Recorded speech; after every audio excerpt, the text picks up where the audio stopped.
We're taking inspiration from Pride Month, which is a fantastic global initiative taking place in June every year focused on the LGBTQ plus community. But we're going to be talking about diversity in a wider context with a spotlight on the environment sector. To gain some insight, we're talking to a number of chartered environmentalists about who they are and what they do, and we discuss their thoughts on diversity in the environment sector and beyond. Here's what one chartered environmentalist said. We are joined by Mandhy Senewiratne, and she is a chartered environmentalist via the Institute of Water. Hi, Mandhy. Hi, Phil. How are you? Very well, not too bad. How are you? Good, good. It's heading into the evening for me, but yeah, it's a good day. Yes, quite right. I'm in the morning, but we'll come to that in a second. So, to kick things off straight away, could you tell us a little bit about yourself and what you do? Sure. Well, my name is Mandhy Senewiratne. You get bonus points if you can pronounce it. I am an environmental engineer. I grew up kind of around the world and from Sri Lanka to Australia. I studied environmental engineering, ended up in England doing very traditional engineering work for traditional engineering companies, but always on the sustainability and carbon side. And I kind of decided after a while that maybe this certainly environment is my passion, but perhaps I wasn't in the right place or wasn't in the right role. So I took a bit of time out, and I think it's probably the most valuable thing I've done for myself. And I ended up going out on my own consultancy as Fyrefly, global sustainability. And so I started doing all of the things I'd been doing before: sustainability assessments, carbon footprinting, carbon management, resource efficiency. But I'd always had a passion for teaching, mentoring, and training people. And what started off as a hobby has now become the majority of Firefly. So technical training, training the competent operators, all the way to doing sustainability training and communication training. And when I still have time, I still do some things with children with a company called Mad Science. I'm yet to have such a great job title as Mad Scientist, Mad Mandhy. So I'm waiting for the day. And it kind of, to be honest, I think it's doing stuff like Mad Science that reminded me what it is that I wanted to do. So it's still science, it's still sustainability, it's still STEM, still inspiring other people to join us, just starting a little earlier. I think that's me in a nutshell. Yeah. Okay, no problem at all. Now, we're here talking about diversity, and you've already mentioned that you work with both children and adults. That's quite a diverse audience already. Are the messages that you give to the children and adults the same? So obviously, school children and environmental professionals and engineers and so on in your consultancy work. Would you believe they are the same messages? The depth that I go into is a little bit different. Obviously, the engineers want to know the carbon number, the efficiency of it, but the main ethos of it is the same. Adults and children want to know what's the best for the environment. However, I have to say, sorry for my adult students and adult colleagues, the kids are much more receptive. All I have to do is, over lunchtime with the kids say, "Oh my gosh, is that your yogurt in, plastic wrapping, or is your lunch box, your lunch, your sandwich is wrapped in, cling film?" They say yes, and I say, when you throw that out and it ends up in the ocean, well, someone's going to mistake it. They're like, who, for what? And then I say, do you like Ariel? Do you like Nemo? And these, we know that they love them. I say, do you want to kill them? They say no. I'm like, well, they're going to mistake that plastic wrapper for food. They're going to eat it, and do you know what? Next day they come to camp or school, and their lunch is in something else. Engineers take a little bit more convincing. So same message, different level of engagement. Fair enough. I guess the same message is needed because it's the same kind of issue. It's just a different way that the children and the adults, depending on what end sector they're in, the way they approach it, I guess. So yes, all these things still need to happen. You also very, very briefly mentioned that you're speaking in the evening, I'm speaking in the morning. You're currently in Australia, and I'm in the UK. So in terms of the geographical side of diversity. Do you do things? Do you find different challenges across working in different areas, and do you work internationally? So, do you have other countries? Yes to all of the above. This is a long answer, Phil. So I born in the Middle East, raised in Sri Lanka and Australia, and so I studied in both places, worked in both places, worked in Europe and England, and this I know this, I think when people look at me, they would assume my issues with diversity would be that I'm obviously female, not white, and I'm an engineer, but the majority of people I work with are white, mostly male, and civil engineers. So I'm an environmental engineer. And to be honest, in terms of the diversity issues, it's the skill set that has, or the lack of skill set, the lack of diversity in skills that's always, I think, been my greatest challenge. Because to be honest, in environment and sustainability, we have more females. And I studied in Australia, and my course was the only course in all of Australia to have more females than males. Not only that, my passion, my hobby has always been amateur theatre, and during university and later, I also did some professional kind of theatre work and kind of television type things. But I wasn't the only one in my course. Everyone kind of had another passion, another strength. And when I went into professional work, I found that we didn't have enough people. They were just kind of one. It's like, it's great being an engineer, and we all love, work in the water industry. I love my colleagues. They have so much passion. It's not an industry you're ever going to be a millionaire in. So you're there because you want to make a difference. But sometimes the lack of skills, it's like, guys, we need more people with communication skills, marketing skills, customer engagement skills that still have a technical knowledge. And that is always where I've struggled with my colleagues to get a point across. I work with other women. I think I'm quite lucky. I have quite a large group of female colleagues, but they're all from, majority of the time, from one sect of fields that we don't manage to, I don't think we always get the best out of each other because we are so opposite and haven't quite always come to the middle with me. For example, I spent the last, about a year ago, I was in a movie called The Bond, and it was completely on LGBTQ. It was written and directed by Erica Evans. She's gay. The storyline, funnily enough, is about a pandemic caused by something in the water. And the whole thing was filmed. We were all volunteers. The storyline is quite different, but even the supporting actors were disabled actors. So I ran workshops with them. And these are all very creative people, all from different places. But then I go into my day job and I have no diversity in there at all. And so I struggle sometimes even to get the best out of me because I don't have other people with a different point of view who still want to get to the same point to challenge me or to support me, to be honest. That's where this comes into, really. Okay, so there's quite a few different areas of diversity we've touched upon there. And I guess one thing that probably wasn't maybe expected was the skills diversity element you've mentioned. I guess it's something that's, there's various different demographics and so on which are underrepresented, and we certainly need work. But the skills diversity thing is possibly something that goes under the radar, maybe. And I guess this is probably an unintended plug, but in terms of chartered environmentalists and registered environmental technicians, you can become one. So you can showcase your environmental competence in agriculture, water, engineering, ecology, forestry, science. So it's quite a different array of different skills there. I assume that's got to be an important thing for you from what you said, to have that diversity for the environment. Actually, you've touched a historical point there.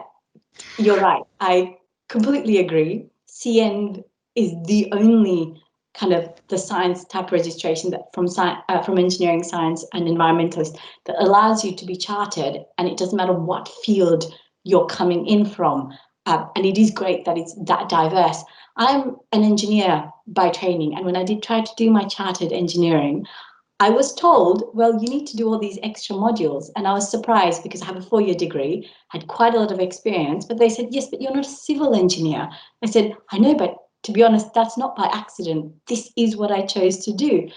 And it's perhaps not through the fault of my mentor, who was much older male and civil engineer, but I literally had no one else to go to. I didn't have a support system. I didn't have anyone even vaguely who was doing anything like I was doing. And, sometimes maybe having someone from the same culture, but then if they, again, this is where for me, diversity is about skill set. You can be from the same culture, you can be the same gender, but to be honest, if you're not in that field and if you're not looking, I was always very conscientious that I had to improve my own communication skills. If you want to win other people over, you need to be able to present out to the world.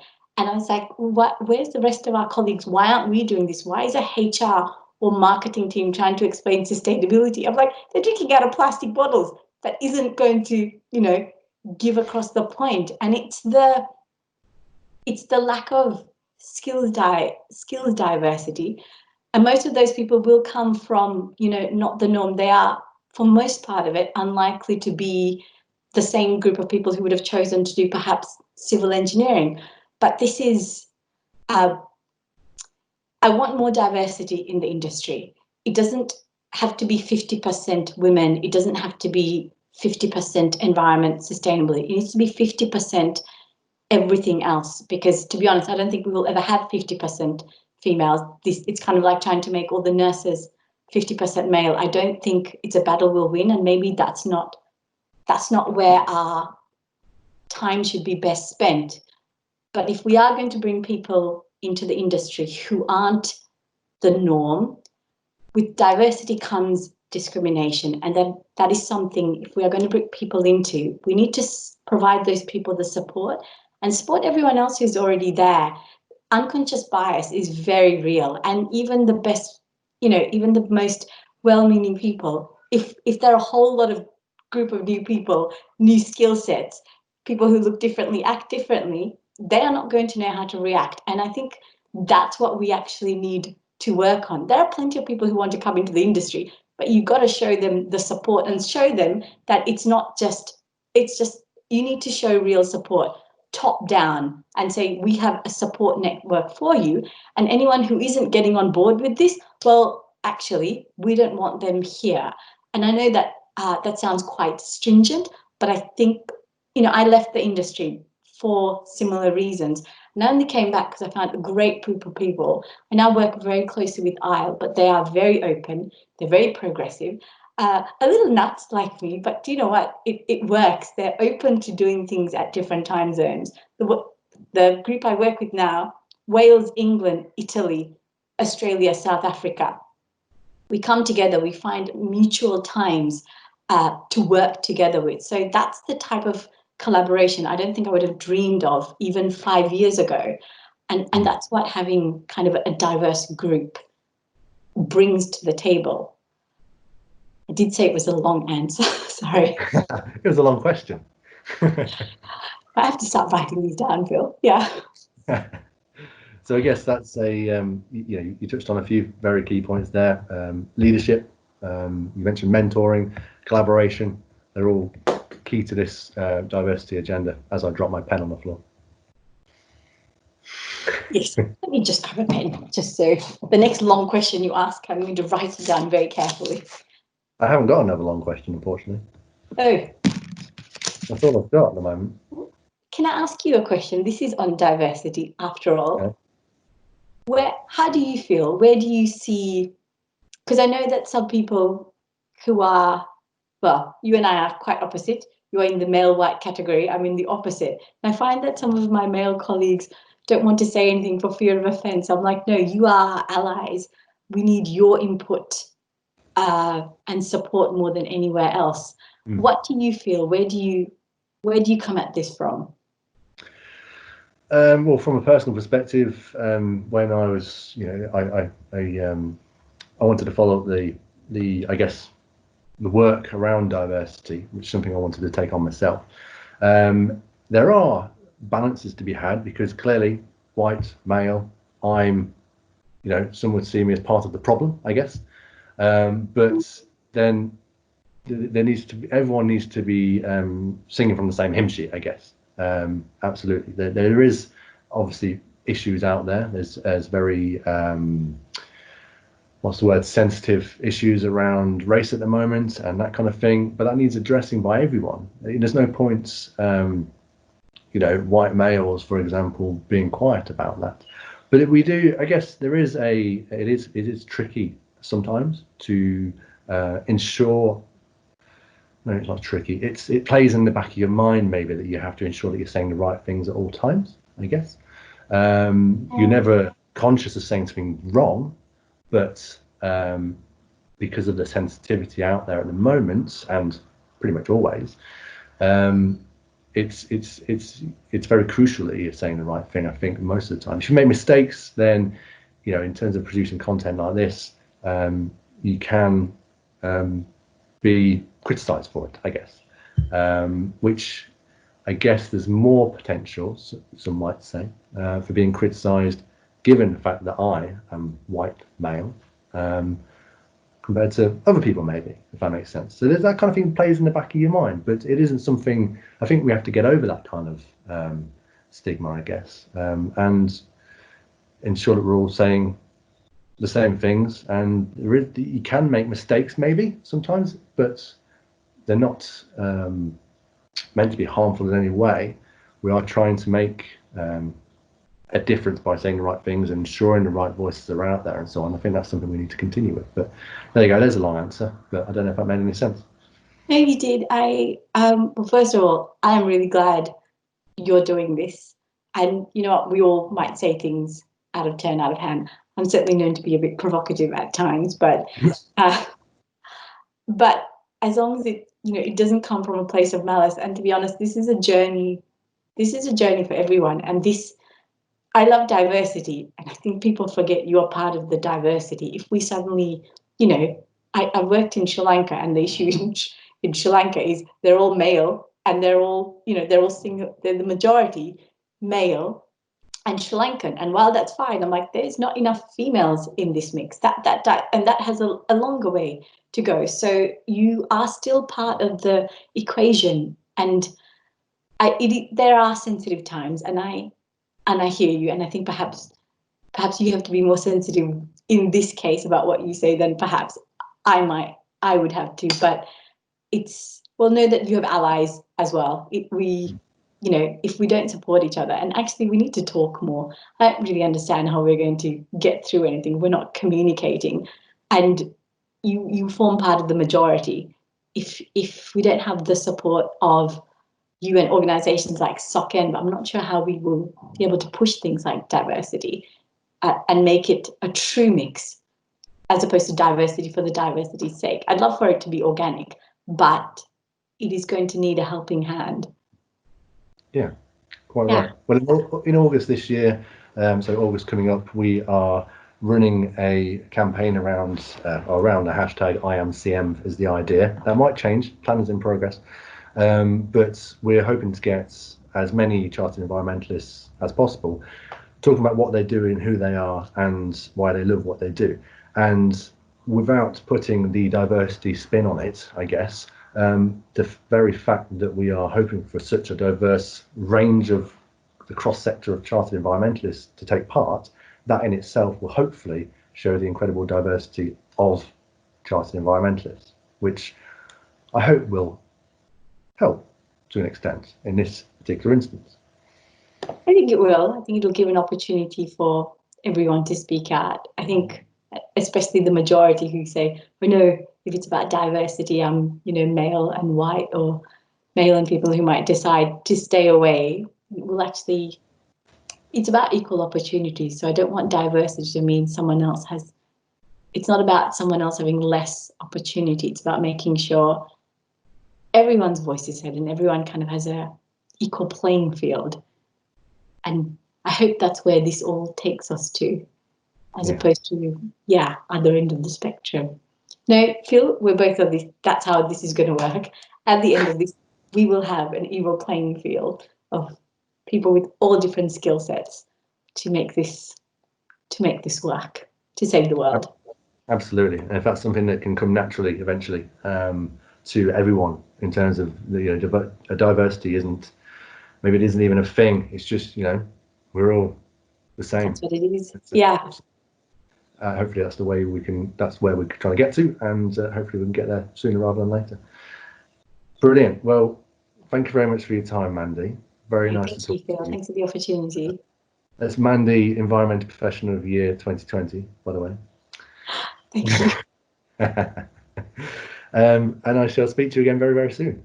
No problem. Take care, Phil. See you Speak to you soon. If you wanted to hear more diversity insight from Chartered Environmentalists, you can either go to our YouTube channel where the other videos will be available, or the links are below and you can click on whichever one you like.